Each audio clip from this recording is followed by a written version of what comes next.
ये आकाशवाणी है। सतत विकास की कहानी कहे जिंदगी, सिर्फ चले ही नहीं चलती भी रहे जिंदगी, सिर्फ चले ही नहीं प्रगति पथ पर चले जिंदगी, एक सतत विकास की कहानी कहे जिंदगी। चलती रहे जिंदगी प्रस्तुत है आकाशवाणी और विज्ञान प्रसार के संयुक्त प्रयास से तैयार सतत विकास की आपदाओं की समझ और प्रबंधन पर आधारित विज्ञान धारावाहिक चलती रहे जिंदगी की 27वीं कड़ी, भूमि प्रबंधन और भूमि उपयोग में बदलाव।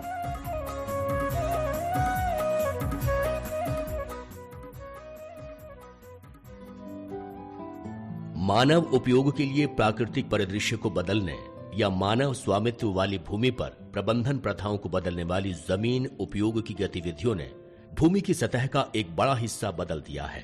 उष्णकटिबंधीय जंगलों की निंदा करते हुए निर्वाह कृषि का अभ्यास करना, कृषि भूमि उत्पादन बढ़ाने या शहरी केंद्रों के विस्तार में मनुष्य दुनिया के परिदृश्य को बदल रहे हैं। भूमि उपयोग प्रथाएं दुनिया भर में या हमारे देश भर में भिन्न हो सकती हैं, लेकिन उनके अंतिम परिणाम आमतौर पर समान होते हैं। भोजन और फाइबर का उत्पादन और तत्काल मानव की जरूरतों के लिए प्राकृतिक संसाधनों का अधिग्रहण, हालांकि जनसंख्या विस्फोट और सीमित प्राकृतिक संसाधनों के अधिक से अधिक शोषण जमीन की गुणवत्ता में आई गिरावट का कारण बन गई हैं। अब हम आपको कृषि क्षेत्र पर जमीन में गिरावट, खेती के समुदाय पर संकट और सतत विकास के लिए सरकार द्वारा उठाए जा रहे कदमों के बारे में जानकारी देने के लिए एक दिलचस्प प्रकरण लाए हैं। हम मुख्य रूप से कृषि क्षेत्र में वेमावरम गांव में जाते हैं। कमैया एक छोटा किसान है जो कुछ लोगों के साथ रचाबंदा गांव में एक पीपल के नीचे बैठा है। तो आइए हम वार्तालाप को सुनते हैं।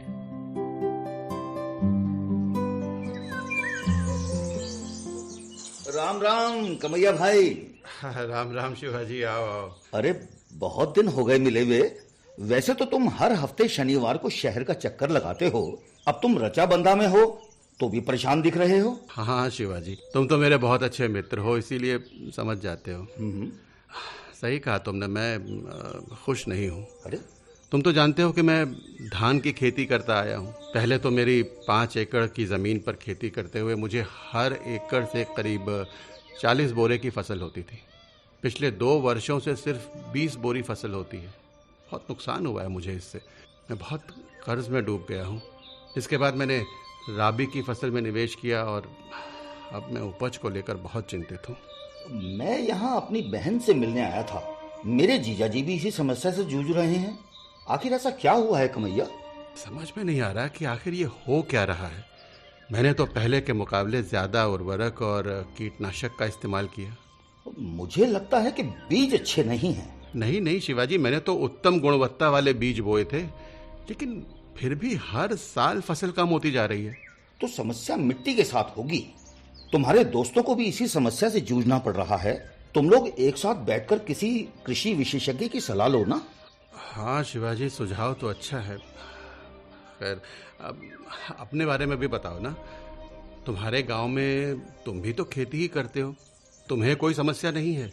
मेरा अनुभव तुमसे अलग नहीं है कमैया। मैंने अपनी कृषि भूमि को चिराट तालाब में बदल दिया है। मुझे इससे फायदा भी हो रहा है। अब तुम भी ऐसा क्यों नहीं करते? नहीं, मैं कोई जोखिम नहीं ले सकता। मेरा मानना है कि चिराट संस्कृति लंबे समय तक टिकाऊ नहीं है। भाई, मैं कृषि को नहीं छोड़ सकता हूँ। मैं अपनी समस्या के लिए विशेषज्ञों की सलाह लूँगा। ठीक है कमैया। अरे अब तो अंधेरा हो रहा है। मुझे अंधेरे से पहले अपने गांव पहुंचना चाहिए। मैं निकलता हूँ। हाँ, अंधेरा तो होने वाला है। ठीक है, आप चलो, मैं भी अपने घर चलता हूँ। शुभ रात्रि। शुभ रात्रि। शुभ रात्रि।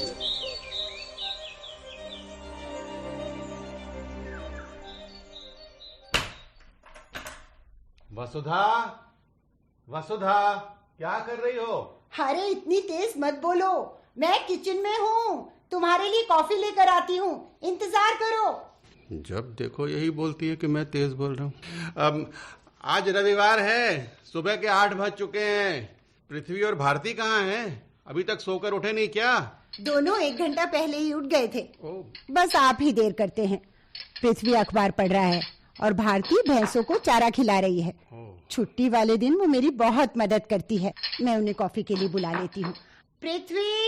हाँ माँ। भारती। हाँ माँ, आते हैं। आ जाओ, कॉफी तैयार है। आया माँ। तुम लोगों को पता है, मेरे दोस्त शिवाजी ने मुझे बताया कि उसने अपना खेत चिनाट तालाब में बदल दिया है और उससे काफी मुनाफा कमाया है उसने। मुझे नहीं लगता जी कि भविष्य के लिए ठीक रहेगा। हमें कोई भी फैसला लेने से पहले बार बार सोचना चाहिए। और पिताजी, मुझे लगता है माँ सही कह रही है। हमें विशेषज्ञों की सलाह लेनी चाहिए। अब भारती, तुम तो कृषि विज्ञान की पढ़ाई कर रही हो। तुमने भूमि उपयोग के लिए नए तरीकों के बारे में कुछ पढ़ा है क्या? जी पिताजी, हमारे प्रोफेसर हमें कृषि और भूमि उपयोग के कई पहलुओं पर व्यावहारिक ज्ञान देते हैं। कल हम जैविक खेती देखने और भूमि प्रबंधन के बारे में कई नई चीजें सीखने के लिए मुक्का माला गांव एक अध्ययन यात्रा पर जा रहे हैं। ओह, ये तो बहुत अच्छा है भारती। अब मुझे जैविक खेती के बारे में ज्यादा कुछ नहीं पता है। समय बदल रहा है और हमें समय के साथ बदलना चाहिए। नई नई चीजें सीखनी चाहिए। अब मैं भी तुम लोगों के साथ आना चाहता हूँ। मैं अपनी साइकिल से आ जाऊंगा। आ जाऊँ ना? जी पिताजी जी। मैं इन विषयों पर रेडियो कार्यक्रम सुनती हूँ। काफी अच्छी और जानकारी वाली बातचीत होती है। ओह, ये तो बहुत अच्छी बात है। तुमसे भी बाद में जानकारी ले लूंगा जरूर। अच्छा, ले लीजिएगा।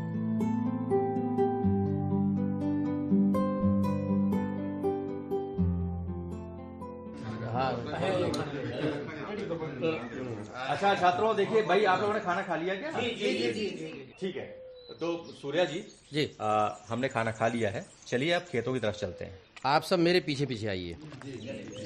हाँ, थोड़ा धीरे धीरे चलिए और सब ध्यान से देखते जाइए। ये जो है ना, ये धान के खेत हैं।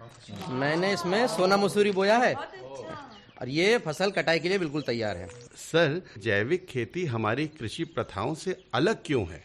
हाँ, देखिए ये बहुत महत्वपूर्ण बात है जी। सभी लोग सुनिए। प्राकृतिक फसल को या उसमें रहने वाले और काम करने वाले लोगों को नुकसान पहुंचाए बिना फसलों की पैदावार के लिए तकनीकों का उपयोग करके की जाने वाली फसल उत्पादन की ये एक विधि है। इसमें कीटनाशक, उर्वरक, आनुवंशिक रूप से संशोधित जीव, एंटीबायोटिक और हार्मोन का उपयोग नहीं किया जाता है। तो फिर हम बिना कीटनाशक के अच्छा उत्पादन कैसे कर सकते हैं? कमैया जी, इसमें कोई समस्या नहीं है। फसल, जानवर और अन्य जैविक अपशिष्टों का उपयोग करके मिट्टी जीवित और अच्छे स्वास्थ्य में रखी जाती है। अच्छा। जैव उर्वरक, मेरा मतलब है कि लाभकारी रोगाणुओं का भी उपयोग किया जाता है। इन सभी चीजों की मदद से फसल में पोषक तत्व पहुंचाए जाते हैं। आपको यह भी समझना चाहिए कि रासायनिक उर्वरक एंटीबायोटिक्स के समान हैं। वे अस्थायी लाभ देते हैं, लेकिन लंबे समय तक मिट्टी की उर्वरता को नुकसान पहुंचाते हैं। कार्बनिक खाद सफेद रक्त कोशिकाओं की तरह है। वे फसलों में होने वाले रोगों को रोकते हैं। अरे वाह सर, ये तो बहुत अच्छा है। लेकिन कीटनाशकों के बिना कीट को कैसे नियंत्रित किया जा सकता है? बहुत अच्छा सवाल है। हमारे किसान कीटनाशकों का बेवजह इस्तेमाल करते हैं। इन कीटनाशकों का उपयोग केवल कुछ प्रमोटर्स के लिए ही फायदेमंद है, लेकिन दूसरों को हानि पहुंचाते हैं और पर्यावरण को अपूरणीय नुकसान पहुंचाते हैं। जैविक खेती में कीट, बीमारियों आदि को नियंत्रित करने के लिए प्रतिरोधी फसलें, अच्छी खेती करने का अभ्यास, बारी बारी से फसल उगाने की प्रक्रिया, उपयोगी शिकारी जो कीट खाते हैं, आनुवंशिक विविधता में वृद्धि और प्राकृतिक कीटनाशकों का इस्तेमाल किया जाता है। जैविक खेती के फायदे क्या हैं सर? देखिए, इसके कई फायदे हैं जी। जैविक खेती मिट्टी के पोषक तत्वों को बढ़ाती है जो पौधों और जानवरों तक पहुंचती है। जी। जैसे ही कोई जहरीला रसायन, कीटनाशक आदि का इस्तेमाल नहीं किया जाता है, उनके कारण होने वाली बीमारियां कम हो जाती हैं। कार्बनिक खाद्य पदार्थ का स्वाद अन्य खाद्य पदार्थों से बेहतर होता है और यही कारण है कि उपभोक्ता उन्हें पसंद करते हैं। इसके तो बहुत फायदे दिखाई देते हैं सर। इसकी कीमत क्या है? देखिए, इस बारे में तो सूर्या जी बता पाएंगे। भाई सूर्या जी, आप बताइए, आपको इसका निजी अनुभव जो है। धन्यवाद सर। मैं इस बारे में आपको जानकारी देता हूँ। मैंने केवल जैव उर्वरकों का इस्तेमाल किया है और एकीकृत कीट प्रबंधन के तहत कीटों और रोगों के जैविक नियंत्रण को अपनाया। इसलिए लागत बहुत कम हो जाती है और फसलों की भारी मांग होती है। समझ में आ गया आप लोगों को? जी जी जी कि ये जैविक खेती क्यों आवश्यक है? जी जी बहुत। तो चलिए फिर, अब 5 तो बज गए हैं, मेरा ख्याल हम लोग चलते हैं। और चलिए देखिए, बस वो खड़ी है दूर, ठीक है ना? और अपना सामान ले लीजिए। और ये सूर्या जी का केला पपीता रख लीजिए, बस में खाएंगे।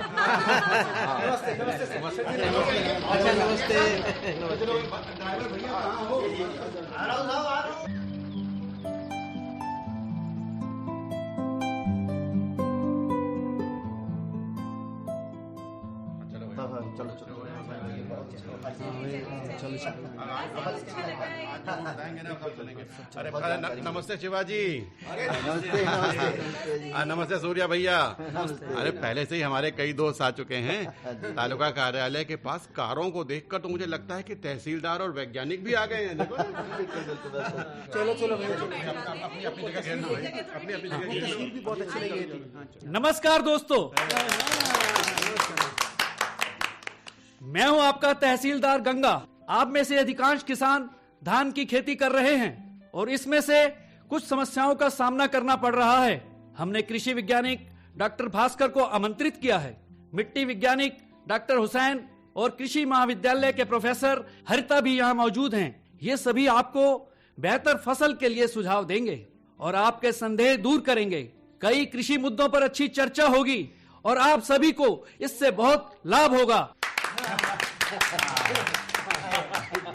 आइए डॉक्टर साहब, आइए। जी, शुभ प्रभात दोस्तों। शुभ प्रभात। मैं हूं डॉक्टर हुसैन। सबसे पहले मुझे ये बताइए कि आपने प्रदर्शनी स्टॉल पर लगे तस्वीरें और पोस्टर देखे? जी जी हमने देखे। सभी बहुत जानकारीपूर्ण हैं। सर, भूमि क्षरण क्या होता है? कमैया जी, भूमि की उत्पादक क्षमता जब अस्थाई या स्थायी रूप से कम होने लगती है तो उसे भूमि क्षरण कहते हैं। पोषक तत्वों का नुकसान, वनस्पति से घिरे क्षेत्रों में कमी, मिट्टी की विशेषताओं में परिवर्तन, मिट्टी में मिलावट की वजह से जल संसाधनों का प्रदूषण, पानी का जमीन के अंदर जाना या फिर मिट्टी की सतह को अपने साथ ले जाना और जलवायु परिस्थितियों में परिवर्तन आदि से मिट्टी की उर्वरकता को नुकसान होता है। अच्छा। इसमें मिट्टी की गिरावट के विभिन्न रूप, जल संसाधनों पर प्रतिकूल मानव प्रभाव, वनों की कटाई और चराई पशुओं के लिए उपयुक्त भूमि की उत्पादक क्षमता को कम करना शामिल है। अच्छा जी। और भूमि क्षरण के क्या कारण होते हैं? इसके कई कारण हैं। वनों की कटाई, अतिरंजना, कृषि पद्धतियां, औद्योगिकीकरण और शहरीकरण। सर, इसके बारे में कुछ विवरण दीजिए ना। जी अवश्य।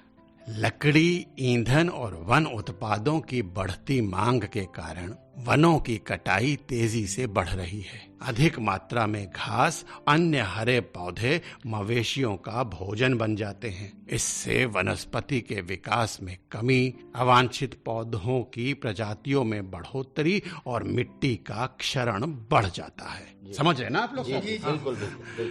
आधुनिक कृषि पद्धतियां, उर्वरकों और कीटनाशकों के अत्यधिक उपयोग ने भूमि की गुणवत्ता और उर्वरता पर प्रतिकूल प्रभाव डाला है। आबादी के विकास और अधिक आवासीय क्षेत्रों और वाणिज्यिकीय क्षेत्रों की मांग के कारण औद्योगिकीकरण और शहरीकरण भी भूमि क्षरण का कारण बन रहे हैं। जी।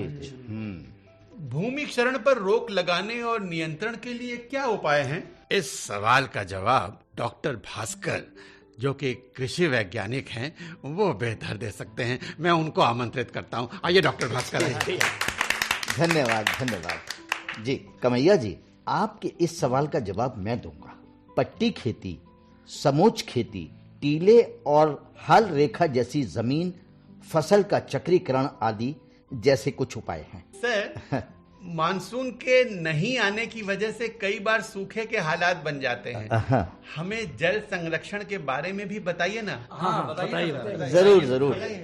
जरूर। जैसा कि आप सभी जानते हैं कि पानी बहुत महत्वपूर्ण संसाधन है। जल संरक्षण का मतलब पुनः उपयोग के लिए या तो कम पानी इस्तेमाल किया जाए या पानी को रिसाइकल किया जाना चाहिए। जी। सूखे की स्थिति से सामना करने के लिए आपको जल संरक्षण के उपाय के बारे में बहुत कुछ पता होना चाहिए। जी सर, हम वर्षा जल संचयन के तरीकों को अपना रहे हैं। गांव के टैंक को भी हाल में ही सरकार द्वारा पुनर्निर्मित किया गया है। हम सभी ने इसमें स्वेच्छा से भाग लिया। ये तो बहुत अच्छी बात है। सूखी भूमि खेती, घूर्णी चराई, सूखा प्रतिरोधी फसलों, कवर फसलों आदि के लिए आपको टपकन सिंचाई, फव्वारा और बारिश की गोलियों के बारे में भी पता होना चाहिए। जी, बारिश की गोलियां? हाँ जी, हाँ जी। ये कौन सी समस्या है? बिल्कुल ठीक, ये कृषि के लिए एक महत्वपूर्ण मुद्दा है। भूजल और मिट्टी की लवणता बढ़ने से कृषि उत्पादन कम हो जाता है और खेती की आय भी कम हो जाती है। ये बात ये भूजल लवणता का कारण क्या होता है? इसका कारण होता है कृषि उद्योग और घरेलू क्षेत्रों के लिए भूजल के अधिक से अधिक शोषण और समुद्री जल की घुसपैठ इसका मुख्य कारण है। कृषि भूमि का चिराट तालाबों में रूपांतरण भी इसके लिए जिम्मेदार है। ये बात है। जी, आप सब लोग जानते हैं हमारे जिले में मैनग्रोव वन भी नष्ट हो रहे हैं।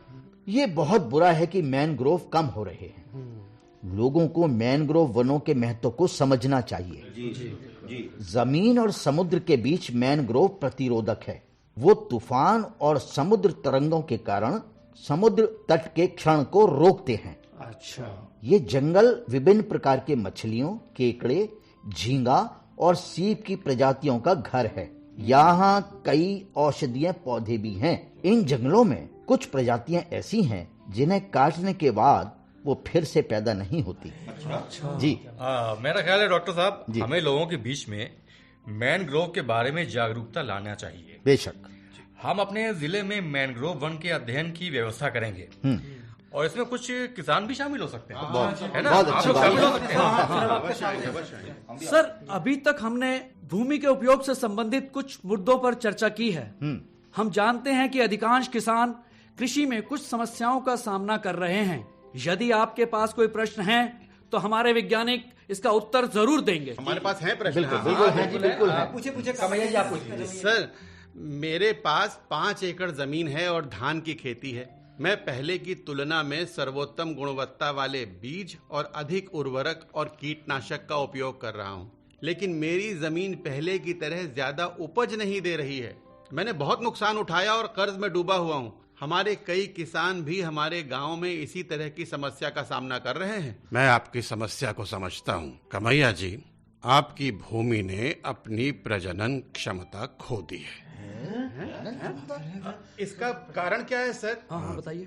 देखिए, किसानों को ये जानना चाहिए कि मिट्टी का स्वास्थ्य शीर्ष मिट्टी के स्वास्थ्य पर निर्भर करता है। अच्छा। शीर्ष मिट्टी में सभी प्राकृतिक पोषक तत्व होते हैं। अच्छा। मुख्यतः कार्बनिक पदार्थ होते हैं जो पौधों की जरूरत होती है। जी। पौधे के विकास के लिए इस परत की बनावट और पशु जीवन भी महत्वपूर्ण है। लिहाजा ऊपरी मिट्टी जिंदा होनी चाहिए। अच्छा। यदि ये मर जाती है तो पूरी मिट्टी निर्जीव हो जाती है। सर, आपके कहने का मतलब ये है कि कमैया के खेतों की मिट्टी मर चुकी है? अरे नहीं शिवाजी, मिट्टी अभी मरी नहीं है, लेकिन लगातार मर रही है। ओहो, मेरे खेतों की शीर्ष मिट्टी को आखिर हुआ क्या है? शीर्ष मिट्टी या तो धुल गई है या फिर हट गई है। सर, इसकी वजह क्या है? हाँ, बताइए।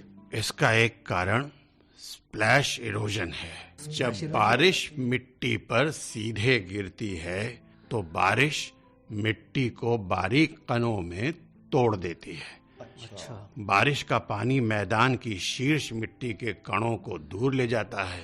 इस प्रकार शीर्ष मिट्टी यानी समृद्ध जैविक पदार्थों वाली मिट्टी धुल जाती है। तो सर, कृपया हमें बताएं कि स्प्लैश इरोजन कैसे रोकें? समस्या ये है कि आप सभी खराब कृषि पद्धतियों का पालन कर रहे हैं और डीलरों से सलाह मांग रहे हैं। अपर्याप्त जुताई, कटाई आदि कुछ ऐसी बुरी आदतें हैं। जी। एक फसल के बाद आपको क्षेत्र में खूंटी को छोड़ देना चाहिए। अप्रत्याशित बारिश और हवा बहुत ज्यादा नष्ट नहीं करते हैं। अगर जमीन ढलती हुई है तो किसानों को और ध्यान रखना चाहिए। पहाड़ी क्षेत्रों में ढलान की समस्या अधिक है सर। हाँ है तो। अगर जमीन की ढलान खड़ी है तो बारिश भारी होने पर अधिक मिट्टी आसानी से धुल जाती है। ऐसे इलाकों में मिट्टी की क्षति को रोकने के तरीके क्या हैं सर? किसानों को कुछ उपाय करना चाहिए जहां जमीन ढीली हो रही है। जी। जैसे ढलानों पर बांध बनाना एक महत्वपूर्ण उपाय है। अच्छा। ये नीचे की तरफ बहाव वाले बारिश के पानी की शक्ति को तोड़ते हैं। अच्छा।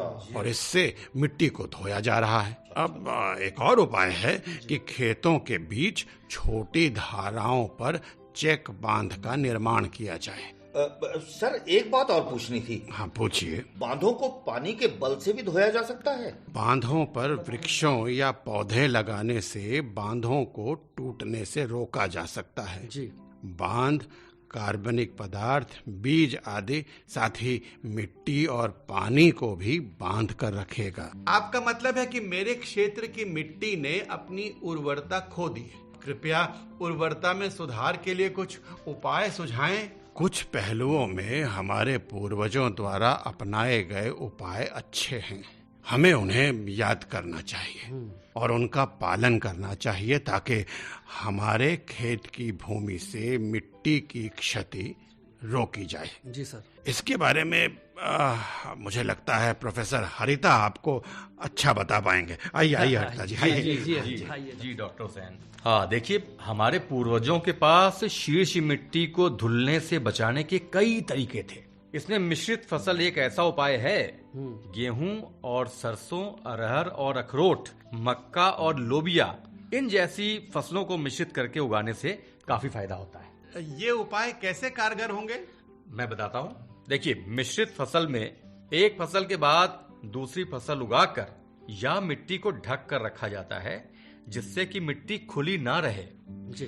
इसका एक और लाभ भी है। अब मान लीजिए एक फसल विफल हो जाए, मतलब ना चले, ठीक है ना, तो भी किसान को दूसरी फसल का आसरा रहता है। इससे वो सुरक्षित महसूस करता है। जी। मिट्टी संरक्षण के उपाय के रूप में रोपण किया जाता है। मिट्टी के क्षरण को रोकने के लिए पौराणिक पौधे, सूरज भांग, लोबिया और अनाज की फसलें विशेष रूप से उगाई जाती हैं। जी। तो प्रोफेसर हरिता ने आपको कुछ उपाय बताए। मिट्टी के क्षरण पर नजर रखने के लिए एक और उपाय भी है और वो है कार्बनिक पदार्थ का इस्तेमाल। कुछ किसान सूरज भांग या कबूतर मटर जैसी फसल उगाते थे। जब वो अच्छी तरह से उगाए जाते थे तो वो बारिश के पानी को अंदर आने देते हैं या फिर पहली बारिश के बाद हल चलाकर मिट्टी में सभी कार्बनिक पदार्थों को मिला देते हैं और दूसरे किसान खाद को मैदान में डालते हैं जिससे कार्बनिक पदार्थ को रोका जा सके। हुसैन सर, मेरी एक समस्या है। हाँ, क्या समस्या है? बोलिए सूर्या जी। सर, जिस जमीन पर मैं खेती करता था वो अब बंजर हो गई है। बस कुछ टुकड़े ऐसे हैं जहां अब भी हरियाली है। मिट्टी की सतह सफेद पड़ गई है सर। ओह, मिट्टी की सतह सफेद पड़ गई है। जी। इसका मतलब है कि आपकी जमीन की मिट्टी लवणता या क्षारीयता से प्रभावित हो सकती है। तो सर इसका उपाय क्या है? अब देखिए, भूमि को पुनः प्राप्त करने के दो तरीके हैं। जी। सबसे महत्वपूर्ण बात है उचित जल निकासी सुनिश्चित करना। एक और उपाय मिट्टी की सतह से वाष्पीकरण को कम करने के लिए है जिससे नमक की मात्रा कम हो सके। इसे प्राप्त करने के लिए आपको मिट्टी को ढकना होगा। अन्य विकल्प जिप्सम या फेरस सल्फेट डालना है। जी। नियमित रूप से खाद डालने से क्षारीय मिट्टी में पीएच की मात्रा कम हो सकती है। सर एक बात मैं कहना चाहता हूँ। जी कहिए। सर, पहले मैंने अपने क्षेत्र में धान की खेती की। जी। मुझे कई समस्याओं का सामना करना पड़ा, जैसे काम करने वाले लोगों की कमी। मुझे बहुत नुकसान हुआ सर, इसलिए मैंने अपने खेत को चिराट तालाब में बदल दिया और चिराट संस्कृति का विकास भी किया। अब मुझे मुनाफा हो रहा है सर। सर, हमारे गांव में बहुत सारे किसान ऐसा ही कर रहे हैं। अब डॉक्टर भास्कर आपको इसके बारे में ज्यादा जानकारी देंगे। एक्वा किसान पर्यावरणीय चिंताओं को उठाते हुए कई रसायनों का इस्तेमाल कर रहे हैं। एक्वा खेतों से अपवाह पोषक तत्वों में समृद्ध है जी। आमतौर पर इसे आसपास के पानी के रास्ते में निकाल दिया जाता है, जिससे यूट्रोफिकेशन होता है, जिससे पौधे और शैवाल खिलते हैं जी। इससे ऑक्सीजन की मात्रा घटती है, जिससे समुद्री प्रजातियों पर जीवन का संकट आ जाता है। सर जी। एक्वा किसान एंटीबायोटिक दवाओं और अन्य दवाओं का उपयोग कर रोग के प्रकोपों को नियंत्रित करते हैं। जी हाँ, यही चिंता की बात है। ये सभी अंततः पर्यावरण में खत्म होते जा रहे हैं, जिससे एंटीबायोटिक प्रतिरोधित रोग जनकों और कुछ अन्य समस्याएं पैदा होती हैं। तो ठीक है दोस्तों, मेरा ख्याल है बातचीत आप लोगों को समझ में आ गई होगी। जी। अभी तक हमने भूमि प्रबंधन और भूमि उपयोग में बदलाव के विषय में कई मुद्दों पर चर्चा की है। जी जी जी। कई सामान्य समस्याएं हैं। जी। किसानों को समझना चाहिए कि कृषि एक सामूहिक गतिविधि है, यानी सब मिल के काम करें, है ना। आप अपनी समस्याओं को हल नहीं कर सकते जब तक कि आप एक साथ नहीं बैठते हैं और जानकारी साझा करते हैं। आप सही कह रहे हैं। यदि प्रत्येक किसान अलग अलग डीलरों या एजेंसियों के साथ काम करता है तो वो आसानी से गुमराह कर दिया जाएगा, क्योंकि ये डीलर हमेशा अपने मुनाफे में दिलचस्पी रखते हैं। तो आप लोगों को सावधान रहना पड़ेगा, बता रहा हूं। दोस्तों जी। ये समझना भी जरूरी है कि जैव विविधता जो एक अनूठी और महत्वपूर्ण संपत्ति है, जो निष्क्रिय कारणों के कारण दबाव में है, एक बार खो जाने पर जैव विविधता हमेशा के लिए खो जाती है। जी।